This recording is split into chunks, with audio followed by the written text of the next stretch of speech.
आपको याद होगा लगभग एक साल पहले सोशल मीडिया पर एक वीडियो तेजी से वायरल हुआ था। दिल्ली हाई कोर्ट के जस्टिस के घर पर आग लगी थी।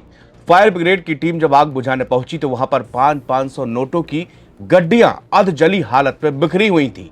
मामला जब बाहर आया तो लोग हैरान रह गए कि इतना पैसा एक हाई जज के पास में कहां से आया। इसके बाद जुडिशरी में करप्शन को लेकर तमाम बहस छिड़ गई। आखिरकार उस कैश कांड मामले में नाम सामने आने के बाद जस्टिस यशवंत वर्मा ने इस्तीफा दे दिया है। उनके खिलाफ महाभियोग की तैयारी चल रही थी। जस्टिस यशवंत वर्मा ने राष्ट्रपति द्रौपदी मुर्मू को अपना इस्तीफा भेज दिया है। इलाहाबाद हाईकोर्ट के जज यशवंत वर्मा ने शुक्रवार को यह खुद से फैसला लिया। इससे पहले दिल्ली हाईकोर्ट के न्यायाधीश रहे यशवंत वर्मा के आधिकारिक आवास पर कथित तौर पर नकदी मिली थी। इसे लेकर विवाद गहरा गया। उनके खिलाफ महायोग की पूरी तैयारी कर ली गई थी। उनके आवास पर जब कैश मिलने को लेकर विवाद हुआ तो उनका दिल्ली हाईकोर्ट से वापस इलाहाबाद हाईकोर्ट में उनका ट्रांसफर कर दिया गया। उन्होंने 5 अप्रैल 2025 को इस पद की शपथ ली थी और फिलहाल उनके खिलाफ आरोपों के संबंध में एक आंतरिक जांच की जा रही है, जिसके चलते उन्हें संसद की ओर से पद से हटाए जाने की प्रक्रिया शुरू होने की संभावना थी। जस्टिस यशवंत वर्मा के दिल्ली स्थित सरकारी आवास में 15 मार्च 2025 को 500 रुपए के जले और अर्ध जले नोट वहां पर मिले थे। इसका एक वीडियो भी सोशल मीडिया पर खूब वायरल हुआ, जिसके बाद जस्टिस वर्मा पर करप्शन के आरोप लगने लगे। उन्होंने आरोपों से इनकार किया और इस पूरे घटनाक्रम को एक साजिश बताया। हालांकि मामले ने तूल पकड़ा और विवाद ये संसद तक पहुंचा। बीते साल संसद के मानसून सेशन में 145 लोकसभा सांसदों ने जस्टिस यशवंत वर्मा के खिलाफ महाभियोग प्रस्ताव लेकर आए। सत्ता पक्ष और विपक्ष दोनों ही खेमे के सांसदों ने महाभियोग प्रस्ताव को लेकर लोकसभा अध्यक्ष को ज्ञापन सौंपा। इन सांसदों ने संविधान के अनुच्छेद 124, 217 और 218 के तहत यह कदम उठाया। इस ज्ञापन को Congress, TDP, JDU, JDS, Janasena party, AGP, Shivsena, Shinde, LJP, SKP, CPM सहित विभिन्न दलों का समर्थन प्राप्त था। जिन 145 सांसदों ने महाभियोग प्रस्ताव पर हस्ताक्षर किए उसमें से अनुराग ठाकुर, रविशंकर प्रसाद, राहुल गांधी, राजीव प्रताप रूडी, पीपी चौधरी, सुप्रिया सुले और केसी वेणुगोपाल शामिल थे। 145 सांसदों ने जस्टिस यशवंत वर्मा के खिलाफ महाभियोग चलाने की मांग की। मामले की गंभीरता को देखते हुए फैसला लिया गया कि संसद इन आरोपों की जांच करेगी। महाभियोग प्रस्ताव के तहत आगे की प्रक्रिया संसद में विचार विमर्श और जांच के बाद तय की जानी थी।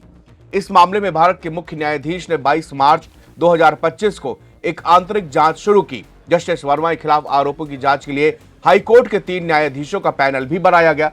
हालांकि बाद में सुप्रीम कोर्ट के कॉलेजियम ने जस्टिस यशवंत वर्मा का तबादला इलाहाबाद हाईकोर्ट करने की सिफारिश की थी, जिसके बाद सरकार ने इस सिफारिश पर अपनी मुहर लगाई और वर्मा को इलाहाबाद हाईकोर्ट में कार्यभार संभालने के लिए कहा गया। 5 अप्रैल 2025 को जस्टिस यशवंत वर्मा ने इलाहाबाद हाईकोर्ट में बतौर न्यायाधीश के रूप में शपथ ग्रहण की। हालांकि इलाहाबाद हाईकोर्ट में भी जस्टिस वर्मा के ट्रांसफर को लेकर सवाल उठाए गए थे। 6 जनवरी 1969 को इलाहाबाद में जन्मे जस्टिस यशवंत वर्मा 30 साल से भी ज्यादा लंबे समय से कानूनी पेशे से जुड़े हुए हैं। जस्टिस वर्मा ने दिल्ली विश्वविद्यालय के हंसराज कॉलेज से बीकॉम ऑनर्स की डिग्री ली। इसके बाद उन्होंने मध्य प्रदेश की रीवा यूनिवर्सिटी से कानून यानी कि एलएलबी की पढ़ाई की और 8 अगस्त 1992 में बतौर वकील करियर की शुरुआत की। इलाहाबाद हाईकोर्ट में वकील के रहते हुए उन्होंने संवैधानिक, श्रम और औद्योगिक मामले, कॉरपोरेट कानून, कराधान, टैक्सेशन और कानून से जुड़े हुए मामले के मुकदमे लड़े। 13 अक्टूबर 2014 को जस्टिस यशवंत वर्मा इलाहाबाद हाईकोर्ट के एडिशनल जज के रूप में जुड़े। लगभग 1.5 साल बाद 1 फरवरी 2016 को उन्हें स्थायी जज के पद की शपथ ली। हाईकोर्ट में जज के रूप में अपने 7 साल के कार्यकाल में जस्टिस वर्मा ने संवैधानिक कानून, कराधान, मध्यस्थता और आपराधिक मामलों सहित कई मामलों की अध्यक्षता भी की। साल 2006 से लेकर अक्टूबर 2014 में एडिशनल जज बनने से पहले तक जस्टिस वर्मा इलाहाबाद हाईकोर्ट में विशेष अधिवक्ता थे। इस बीच उन्होंने 2012 से अगस्त 2013 तक हाईकोर्ट में उत्तर प्रदेश के मुख्य स्थायी अधिवक्ता का पद संभाला। इलाहाबाद हाईकोर्ट में जज बनने के 7 साल के बाद यानी 11 अक्टूबर 2021 को उन्होंने दिल्ली हाईकोर्ट के जज के रूप में शपथ ली थी और इसके 1 साल के बाद यानी कि 15 मार्च 2025 को सवेरे सवेरे जब इनके घर पे आग लगने की सूचना मिलती है, जिस वक्त जस्टिस वर्मा बताए जाते हैं कि घर पर नहीं थे और उस दौरान जब दमकल की गाड़ियां वहां पर पहुंचती है और आग को बुझाने का काम शुरू करती हैं। लेकिन देखते देखते कुछ घंटों के बाद सोशल मीडिया पर एक वीडियो तैरने लगता है जिसमें से दिख रहा है कि जले कुछ जले और कुछ अर्ध जले नोटों की गड्डियां बड़ी बड़ी वहां पर पड़ी हुई हैं। ये वीडियो जब सामने आया उस समय लोगों के होश फाख्ता उड़ गए कि दिल्ली हाई कोर्ट के जस्टिस के घर पे इतना मतलब बड़ा कैश अमाउंट कहां से आया। इसको लेकर जब सवाल जवाब हुई और इसको लेकर आम लोगों के बीच में भी जुडिशरी को लेकर तरह तरह के सवाल उठने लगे।